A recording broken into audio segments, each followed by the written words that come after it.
When we talk about sex education, most people immediately think back to awkward classrooms, vague diagrams, or rushed conversations that barely scratched the surface. For many of us, what we learned was incomplete, outdated, or wrapped in shame and fear. We were told what not to do far more often than we were taught how our bodies actually work, how desire functions, or how to communicate our needs. And that lack of real education doesn't just disappear when we become adults. It follows us into our relationships, our confidence, and our sense of self. Modern sex education matters because sex doesn't stop being relevant after a single class or a certain age. It evolves with us. Our bodies change. Our relationships change. Our expectations, boundaries, and desires change. Yet so many people are navigating intimacy with information they picked up from movies, rumors, or internet myths, rather than science and real understanding. That gap creates confusion, insecurity, and frustration. People start wondering if something is wrong with them when, in reality, they were simply never given the right tools. What we're really talking about here isn't just sex. It's communication, connection, and confidence. When people don't understand their own bodies, it becomes harder to explain what feels good, what doesn't, or what they're curious about. Silence replaces curiosity. Assumptions replace conversations, and over time, that can lead to resentment, disconnection, or feeling unseen in intimate moments. Proper sex education gives language to experiences people already have but don't know how to talk about. There's also a huge emotional component that traditional education often ignores. Sex is tied to vulnerability, trust, self-esteem, and identity.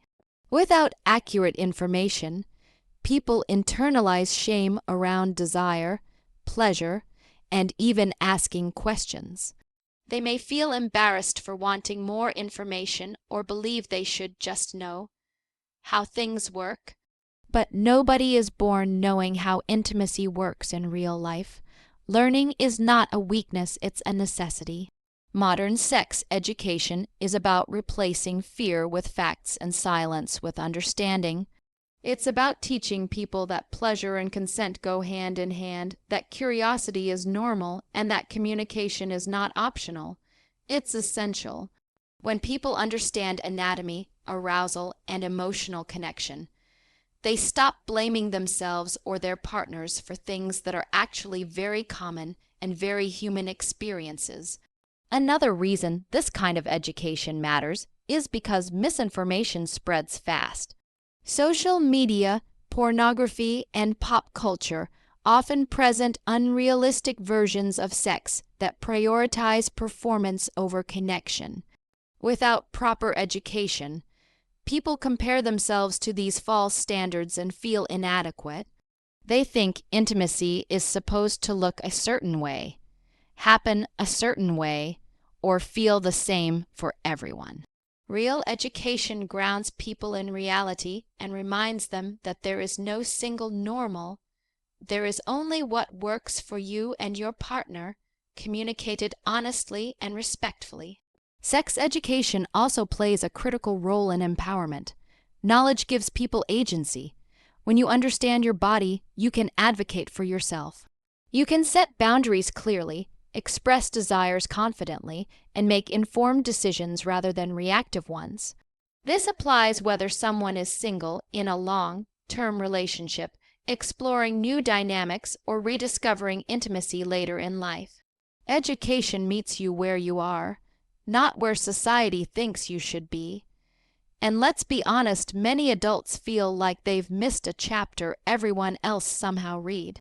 They didn't. That chapter was never properly taught. Modern, research-based sex education fills that gap without judgment.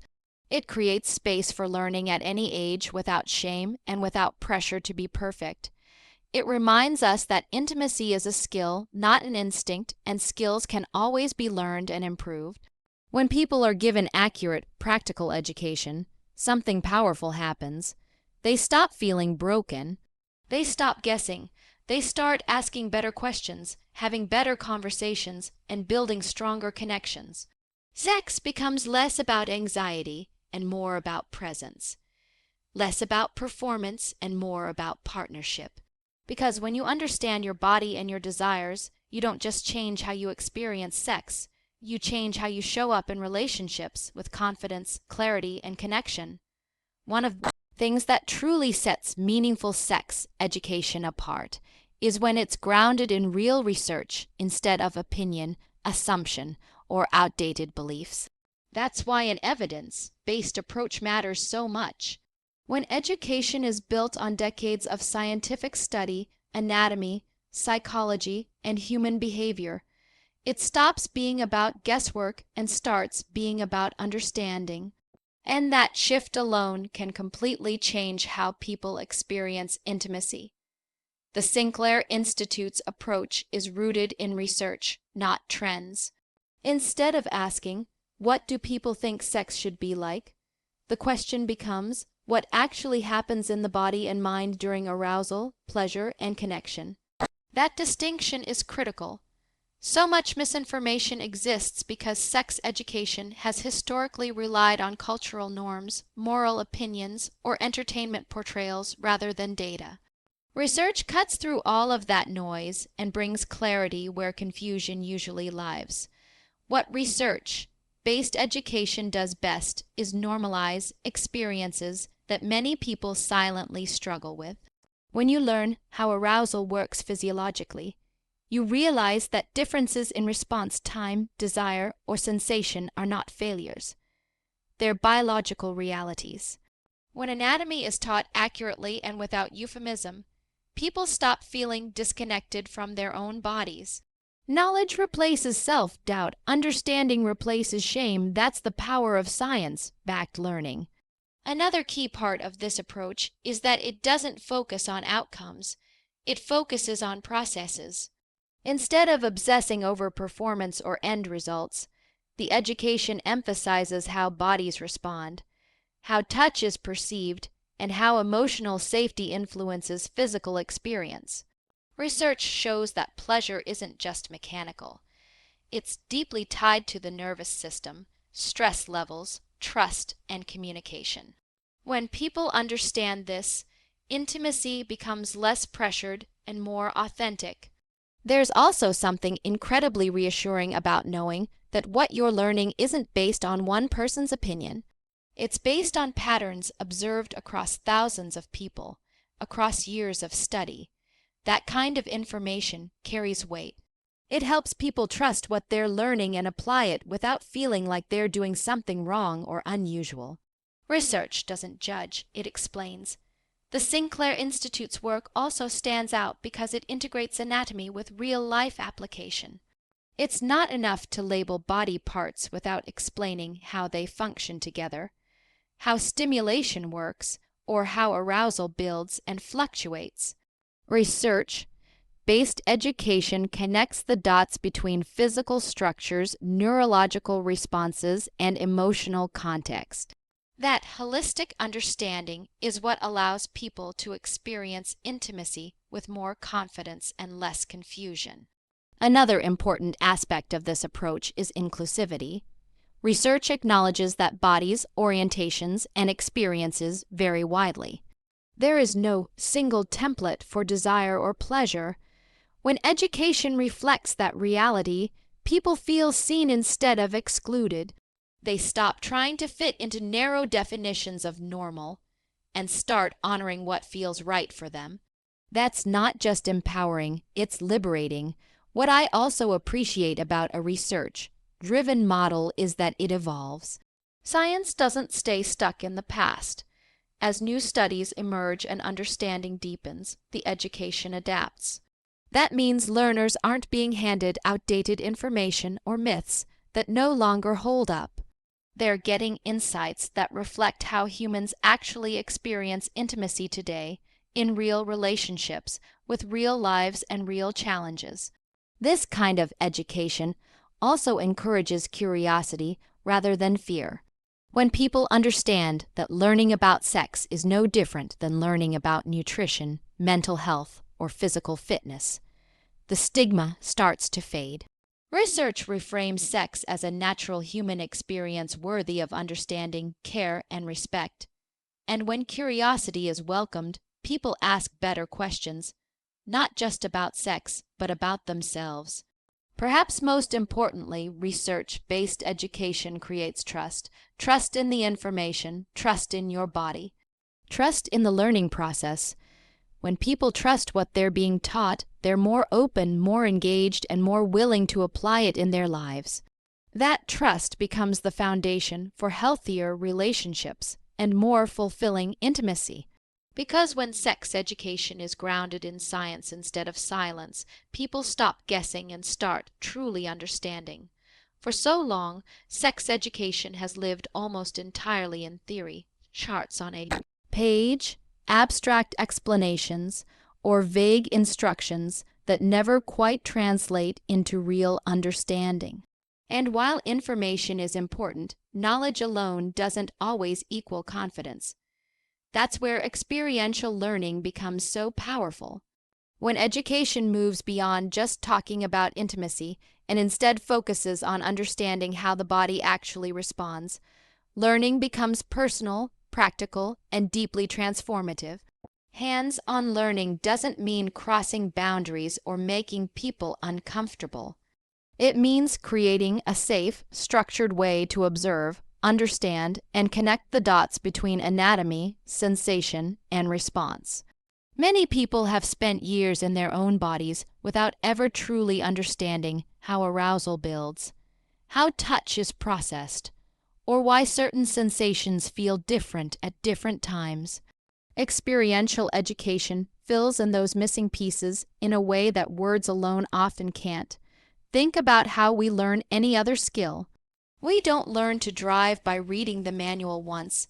We don't learn to cook by memorizing recipes without ever stepping into the kitchen. We learn by doing, observing, adjusting, and gaining feedback. Intimacy is no different. It's a skill set that involves awareness, communication, and responsiveness. When people are given the opportunity to learn experientially, they stop feeling like intimacy is something they're failing at and start seeing it as something they're developing. This kind of learning also helps people reconnect with their bodies. Many individuals move through life disconnected from physical sensation, especially when it comes to pleasure. Stress, shame, and cultural conditioning can dull awareness. Experiential education brings attention back to sensation without pressure or expectation. It teaches people to notice rather than judge, to explore rather than perform, and that shift alone can change how intimacy feels entirely. Another benefit of experiential learning is that it demystifies arousal. So many people believe arousal should be instant, predictable, or automatic. But real bodies don't work that way. Learning through observation and guided experience shows that arousal is responsive, contextual, and influenced by environment, mindset, and emotional safety. When people see this in real time, they stop blaming themselves or their partners for not matching unrealistic expectations. Hands-on education also reinforces the importance of consent and communication. Experiential learning is structured around choice, comfort, and clarity. People learn to check in with themselves, recognize boundaries, and articulate what they're feeling. These are skills that translate directly into real relationships. When someone knows how to listen to their body and communicate what they need, intimacy becomes collaborative instead of confusing. There's also something incredibly validating about realizing you're not alone in your experiences. Experiential learning, when done ethically and thoughtfully, shows patterns and common responses that research alone can't always convey emotionally. People recognize that what they've felt, wondered, or struggled with is shared by others. That sense of normalcy reduces isolation and builds confidence. Importantly, this approach shifts the focus away from performance. Traditional narratives often frame sex as something to be done right, which creates anxiety and pressure. Experiential education reframes intimacy as something to be experienced, not judged. It encourages curiosity over perfection and presence over outcome.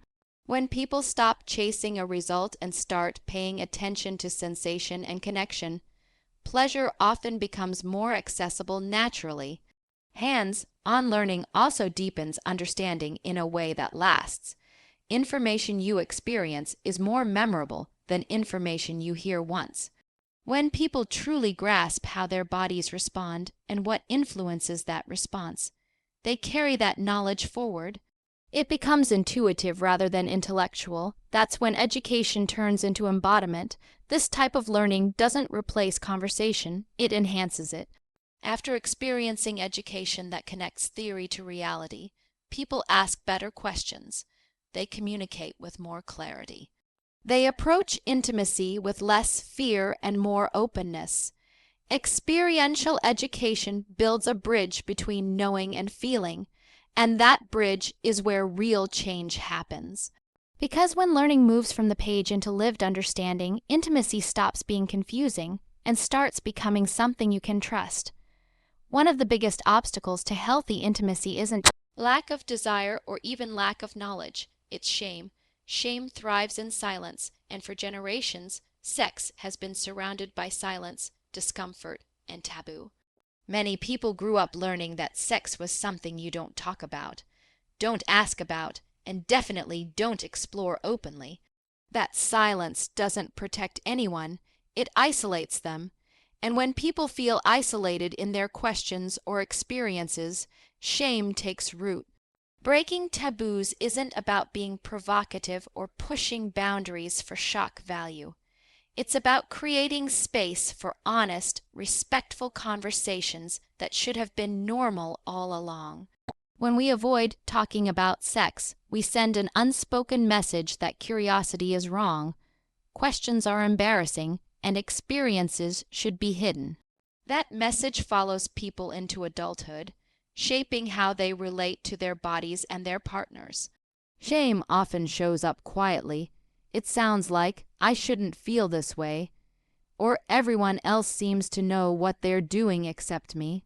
It convinces people that their desires are inappropriate, their bodies are flawed, or their questions are naive. But most of that shame is learned, not innate. It's absorbed from culture, media, and incomplete education. And the moment we start naming it, it begins to lose its power. Open conversation is one of the most effective ways to dismantle shame.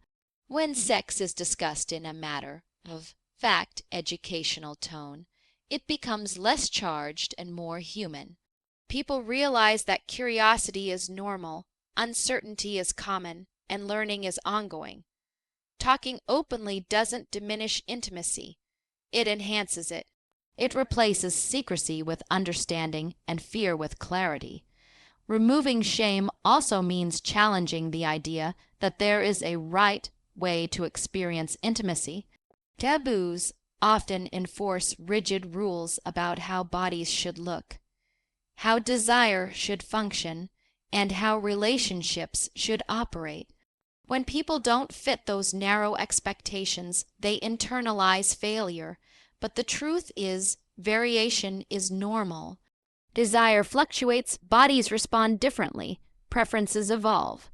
Education that acknowledges this diversity allows people to stop comparing themselves to unrealistic standards. Another important aspect of breaking taboos is giving people permission to ask questions without embarrassment. Questions are signs of engagement, not ignorance. When someone asks about their body, pleasure, or emotional responses, they're seeking understanding, not validation. Creating an environment where questions are welcomed sends a powerful message.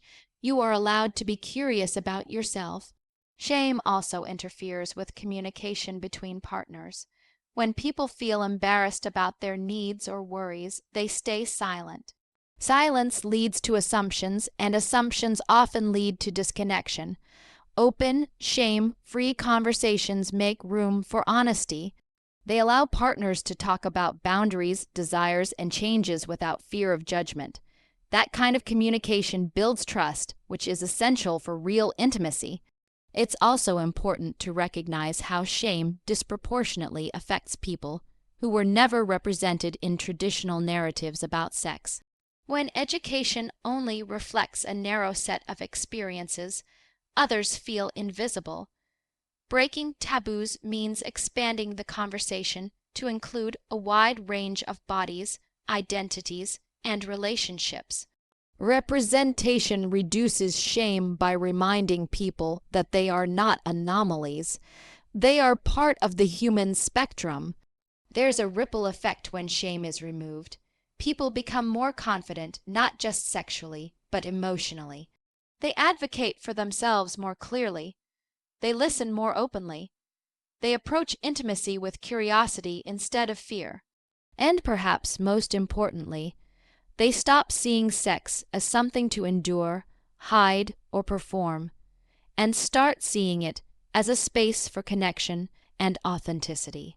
Normalizing conversation doesn't mean oversharing or erasing boundaries. It means choosing honesty over avoidance and education over embarrassment. It means recognizing that silence has never served anyone well in this area. When we talk openly, respectfully, and without judgment, we replace taboo with trust. Because the moment shame loses its voice, people finally gain theirs. One of the most powerful outcomes of real sex education is how deeply it improves communication, not just in the bedroom, but throughout a relationship. So many intimacy challenges aren't actually about desire or attraction. They're about misunderstanding, assumptions, and the fear of saying the wrong thing. When people don't have the language to talk about what they feel, want, or need, connection starts to erode quietly. Most of us were never taught how to communicate about intimacy. We were taught how to flirt, how to impress, or how to avoid awkwardness, but not how to speak honestly. As a result, people often expect their partners to just know what they want. When that doesn't happen, disappointment builds. Education changes that dynamic by giving people words, frameworks, and confidence to express themselves clearly and compassionately. When someone understands their own body and emotional responses, communication becomes more grounded. Instead of vague hints or silence, conversations become specific and respectful. It's the difference between frustration and collaboration. Partners stop guessing and start listening. That shift alone can transform the quality of intimacy in a relationship. Good communication also creates safety. When people feel safe to speak openly without fear of judgment or rejection, they're more likely to be honest. That honesty allows relationships to grow instead of stagnate. Sex education teaches that communication isn't a sign of something being wrong. It's a sign of care. Talking about intimacy doesn't ruin the moment, it strengthens it. Another important piece is learning how to listen. Communication isn't just about expressing your needs. It's about being receptive to your partner's experience. Education emphasizes empathy, curiosity, and presence. When partners listen without defensiveness, intimacy becomes a shared experience rather than a negotiation. Both people feel valued, heard, and respected. Improved communication also helps navigate change.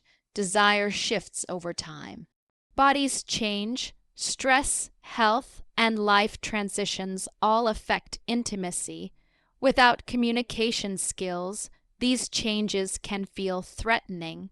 With them, they become opportunities for deeper understanding. Education prepares people for the reality that intimacy isn't static, it's adaptive. Talking through change keeps connection alive. Consent plays a central role here as well.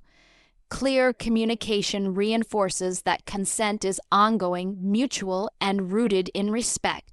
When people feel comfortable checking in, expressing boundaries, and adjusting in the moment, intimacy becomes more relaxed and trusting. Education reframes consent not as a formality, but as an active expression of care. Relationships thrive when expectations are shared instead of assumed. Sex education helps couples align by encouraging open dialogue about values, preferences, and comfort levels. These conversations reduce resentment and prevent misunderstandings before they grow into conflict. When both partners are on the same page, intimacy feels intentional rather than uncertain. Another often overlooked benefit of communication is emotional closeness. Talking openly about intimacy requires vulnerability, and vulnerability builds trust. When partners can share insecurities, fears, and desires, they deepen their emotional bond. Physical connection becomes an extension of emotional connection, not a replacement for it.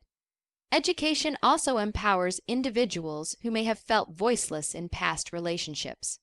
Learning that their needs matter and that expressing them is healthy can be life-changing.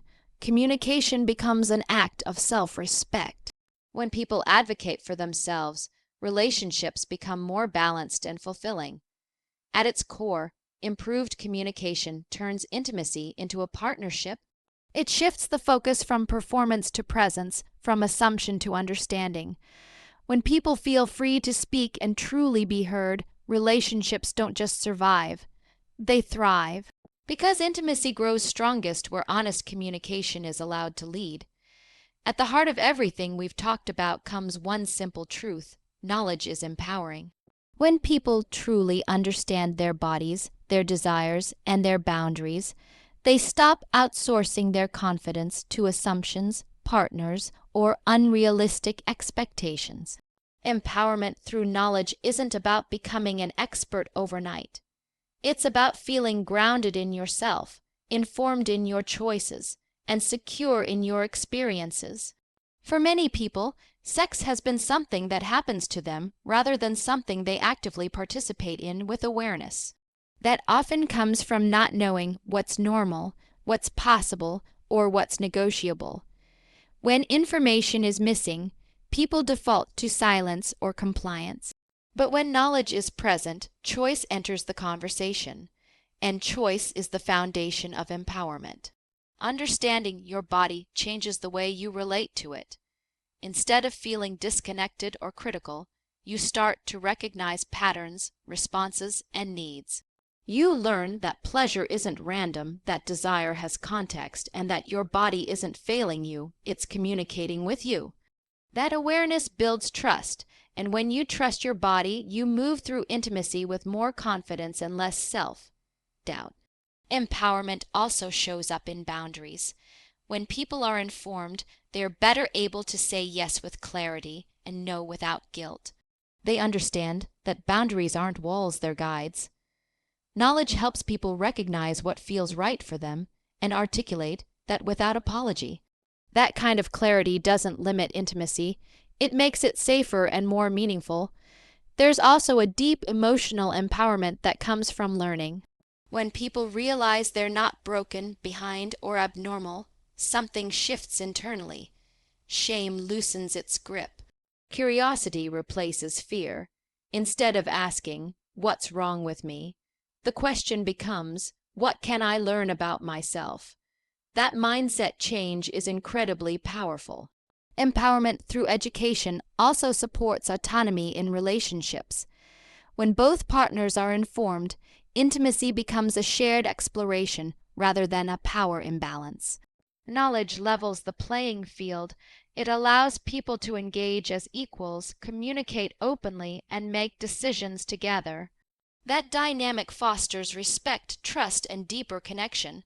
Another important aspect is resilience. Informed individuals are better equipped to navigate challenges, changes, and transitions. Whether it's shifting desire, new relationships, long-term partnerships, or periods of uncertainty, knowledge provides tools instead of fear.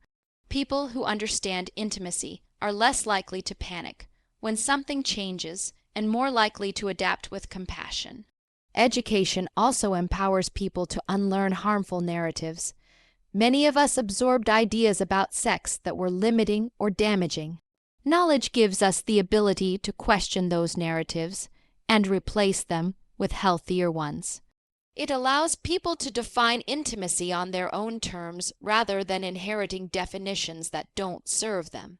And empowerment doesn't stop with the individual, it ripples outward. Informed people have better conversations. They model healthier communication. They create safer spaces for others to ask questions and learn. Education doesn't just change personal experiences. It changes culture, one conversation at a time. Perhaps most importantly, empowerment through knowledge invites presence.